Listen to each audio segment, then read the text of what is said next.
নমস্কার, ফুলন পাপড়ির আর একটা নতুন ব্লগে সকলকে স্বাগত। আজকের ব্লগটা আমার একটা বিয়েবাড়ির ছোট্ট ব্লগ। যে বিয়েবাড়িটা ছিল আমার বড় পিসিমার বাড়ি, আর সেই বিয়েবাড়িটাতে তো বাড়ির সকলের নিমন্ত্রণ ছিল, সমস্ত দিদিদের। তাই বিয়েবাড়িটা একটু স্পেশালই ছিল। বাড়ির সকলে মিলে যদি কোথাও একটা যাওয়া হয় আর সেখানে দিদিরা সবাই থাকে, তাহলে সেটার যে স্পেশাল আর কিছুই হতে পারে না। তো আমরা বিকেলবেলা 5:30 নাগাদ ট্রেনে করে চলে গিয়েছিলাম মালিয়া। সেখান থেকে টোটো করে যাচ্ছি বিয়েবাড়ি। আর আমরা সমস্ত বোনেরা আর মা বাবা কাকিমা কাকু সকলে মিলে, মানে বাড়ির সবাই। তো যেহেতু আমরা নসিপুর থেকে যাচ্ছি, তাই আমরা একটু তাড়াতাড়ি বেরিয়েছিলাম, কারণ আবার আমাদেরকে ফিরতে হবে। তো সেখান থেকে টোটো ধরে স্টেশনে আসার একটা ব্যাপার রয়েছে, তো তাই জন্য আমরা একটু বিকেলে পৌঁছে গিয়েছিলাম বিয়েবাড়িতে।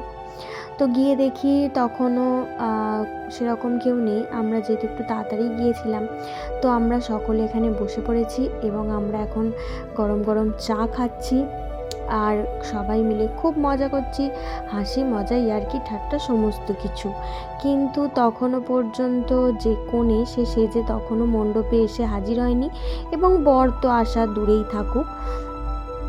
তো মণ্ডপটা ভীষণ সুন্দরভাবে সাজানো, আর তার পাশাপাশি রয়েছে বিভিন্ন স্টল, কফি, পকোড়া, ফুচকা, আরও অনেক কিছু। তো আমরা বিয়েবাড়িটা টোটালি ঘুরলাম, সবাই মিলে মজা করলাম।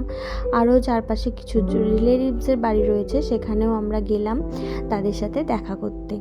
এবার আমরা যেহেতু তাড়াতাড়ি বাড়ি ফিরবো, তাই বসে গেছি সকলে মিলে খেতে। আর রান্না ভীষণ ভালো হয়েছিল, খুব টেস্টি, আর সকলে মিলে খুব মজাও করলাম। আর বেশি তো যেহেতু আমরা বিয়েবাড়িতে ছিলাম না, তাই আমরা এবার বাড়ি ফিরবো। তার আগে কনেটাকে দেখে নিই। এই যে কনে। আজকের বিয়েবাড়ি ব্লগ এইটুকুই। দেখা হবে আবার নতুন একটা ভিডিওতে। তাই আজকের মতো